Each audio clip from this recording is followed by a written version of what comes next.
We left out about 5 a.m. on Thursday morning from North Carolina, heading south to Monroe, Louisiana to Twin City Raceway Park. Brett left the day before to stop at Pete's house and swap out his drive shaft and axles and spend the night and meet up with everyone the next day. It rained most of the trip, but after 13 hours we finally made it to our Airbnb, and this place was amazing.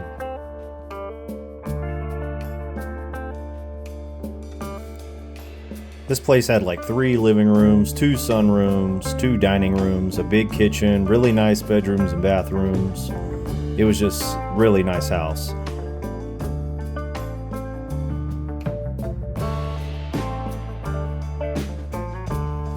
It also had a big deck over the river, which is where we hung out most of the day and night, chilling, drinking beer, and talking to everyone, and waiting for Friday to head to the track for some racing. And Friday morning is where the trouble began.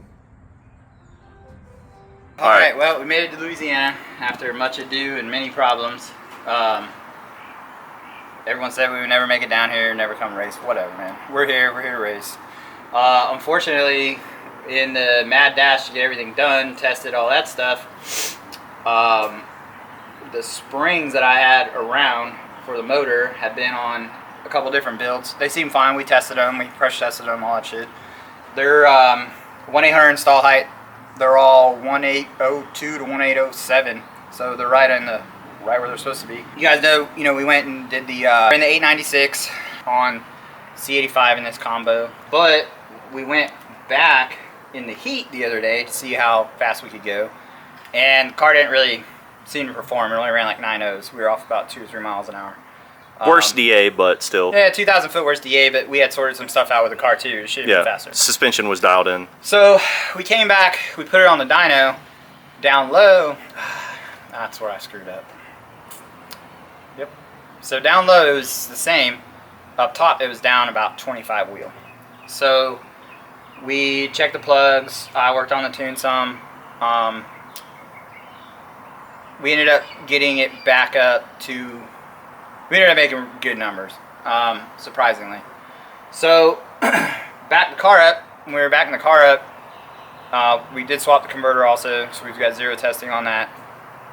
The car was shifting about 30, 40 foot mark. You can see it in the videos, and it was shifting at like 2,000 RPM of slip, and it just wasn't going anywhere. Early 330 sucked, and then it would start to run after that. So it was just mile an hour that was carrying us into the 8s. So we wanted to fix the 60 foot. Went with a different converter, a converter that we're comfortable with, that normally we throw in the stroker motors, but this little motor throws down. We loaded up, got home pretty late that afternoon because we were trying to get 7 other cars out of the shop, and we did. We got the cars done also, so this is kind of a back burner thing that day. Early that next morning, so I didn't have time to really check the car over. There's really no reason to either. Seemed to be doing fine. Drove to Alabama, got to Pete's, and I left at like 8:30 that morning, but I didn't get there. It was late when I got there just because of the traffic and all that crap. Got there, started the car up, seemed fine. Nothing audible, but these springs are like no joke. I mean, they're double to triple what a normal spring is. So the inner spring is probably pretty close to a stock spring, or a standard spring, I should say. So it was enough to where the car functioned properly. And thank goodness we had duals on it. Drove it there, swapped the axles and drive shaft. Then we, fired the car back up, drove it on the trailer in the morning, and then the same cock-a-doodle trip from the Pete's to here. Supposed to be like 5.5 or 6, and it ended up being like 8 or 9. I took the wrong road and blah, blah, blah. Doesn't really matter. The weather was terrible. So, yeah, man, hour and a half in the wrong effing direction. Kinda. Somehow I made a left. It's that brain damage. I've seemed to fade left. It's just a thing. I fade left. I don't know. I don't know what happened. I swear to God, I don't know what happened. Like, there is no reason to get off that road. Nothing said get off the road. Everything said go to Meridian, and I was on the way to Meridian on 20, and I ended up in Meridian on like 59, and then had to go. So I went an hour and a half the wrong way, and then had to go an hour and a half back the other way. So anyway, so we get here, we're doing our pre-race checks. So last night we get in, and one of our teammates had a bad accident on the way here. So we're concerned about that, and so since we work on this thing together, I was gonna wait. So this morning I got up, I started doing my job, checking plugs, wires, checking valve train, all that stuff, getting ready to load up another tune, and we're gonna swap tires. We were. So anyway, started doing compression check, or cranking compression check all the way around, and yeah, we got a dud cylinder. So we checked the rest of them. We're like, oh my god, dude! But you couldn't hear it coming out anywhere, so it didn't make any sense. So ended up popping the valve cover off, and lo and behold, there's. When we get this spring off, we'll video it later, but I don't know where the hell the rest of it is, but it's somewhere in the oil pan, I would assume at this point. So one of them's broke. It's missing coils, and it's in 3 pieces. So I got a close up of it earlier. Yeah, I don't want to say went into panic mode, but definitely went into disappointment mode because of literally, These aren't go to the Chevy dealership, get an extra spring. And I mean, for what it's taken to get here, and all the talk up to now, and the dedication to keeping this platform, even though I didn't want to in the car, we lost a $60,000 car on the way here. We spent $30,000 at least getting here. So we're, now we're like $90,000 into this freaking race, and we don't have a car that runs. So, I called Brian Tooley and them. They were super helpful because that's where I got the springs from, BTR. And they did everything they could to find us a place around here, told us exactly what the spring number was, all the dealers. They even went dealer hunting for us to find somebody local. They called us back, gave us names about 5 shops.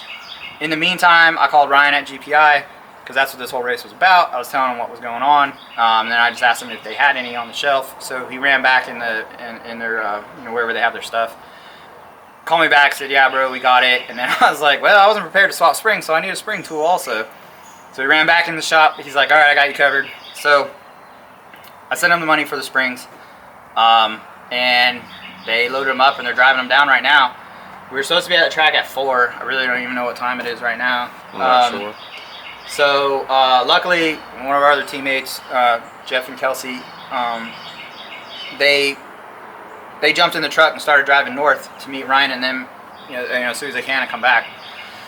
We didn't want to change all the springs at the track. We're under an overhang. So anyway, yeah, that's where we're at. So ended up pulling all the rocker arms off. We're not giving up. We're gonna fight the good fight, and hopefully, hopefully the car was down on power.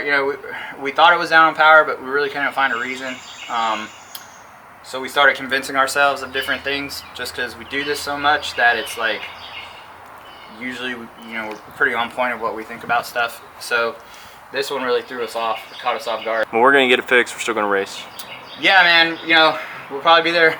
Probably end up showing up late tonight. Unfortunately. But we gotta get some test passes in, and win, lose, or draw, whatever, man. We're here to race, dude. Like. For the people that may have not been paying attention on Facebook about exactly what's going on, what is this whole race about? What are we doing? Personally, I always tell the truth about my cars, like my personal cars. Any record that we ever set, we don't bullshit about that stuff. The grudge scene, people pay me to keep my mouth shut and mislead and misdirect, and it's the game, right? Like, I don't like lying, but really, if you're playing deception ops and false flagging and I just treat it like a deployment. How would I get my Afghans to spy on my Afghans? You know what I mean? Same kind of stuff. So we got called out some time back. There's always been the stigma, oh, you may have the fastest this, but you're a liar. You may have the fastest that, but you're a liar. You guys cheat. You do this and that. We've had the NA record for well over a year now, at least. Yeah, but then it always came up, well, you've never been fast with a stock bottom end, or it's always something. So right, because the NA record was a 440. Right. And now we have a stock bottom end. And we were heavy and stock cubic inch car in it now. Sorted out and all that stuff. We had AC on the fucking car when we did that. It literally had full working AC for the record. And everything in the car was a car. We just changed the motors and could drive the car anywhere we wanted to. But at that level with that motor on legit C85, we still have the record. We're still the fastest. It'll probably, it's gonna probably fall this weekend. I hope it does. I hope to beat it in this, and then the GPR car is gonna be way faster. There's no way around it. They're good at building race cars. Congratulations. We're not there yet. This car is definitely not there. It's never gonna be there. Because we have a different direction. I took the call out. We've been working on it ever since. In between getting all the other cars done, because I'm funding this. He's funding this. You know, we don't have a customer putting money into this. Nobody gives a crap. So, you know, we still got to make paychecks, and then like I still have to pay you, and I have to pay Eric, and he's got to pay his guys, and so this has just been an on the side thing, and you know. So we basically we slapped a stock bottom end motor in it, stock cubic inch motor. Yeah, just some junk that we had laying around, you know, and like I'll rotor-rooter this bitch this weekend. I'll shove a camera up this thing so it feels like a chick at her annual just had her pap done. So I don't care. I got nothing to hide. So we brought a bore scope too, by the way. Yep, Anybody wants to check? Anybody wants to check? We brought a bore scope. It's right there, and it will be out today. We will be cramming it up for someone else. Someone else's bunghole, well. you know? This whole thing was just to prove, hey, look, we're legit and do what we do. Do we take care of our grudge guys? Absolutely. Yeah, you're never going to get me to tell the truth about anybody that's paid me to do anything. But about all my own stuff, anybody on the planet is welcome to come. But to be fair, we don't have like grudge guys out there setting records. They keep all their they keep all their stuff hush hush. They don't really post times. Right, exactly. Yeah, so like when we do something legit, it's all legit. Like we don't even say like, hey, we set a record, but we're not going to show you the car. Or the You know what I mean? Right. If someone says or the time. Yeah, it doesn't make sense. Now, if someone says, well, you've never been this fast, I'll be like, well, yeah, we have. But we're not going to say that we're faster than you unless we're willing to prove it. And we're not going to be like, well, this guy's car ran that, you know, because obviously we can't give that info away. Right. So we got work to do. Yeah, going to go eat, drink a couple more beers, throw this piece of junk back together, and we'll pick back up when we're done and see what happens.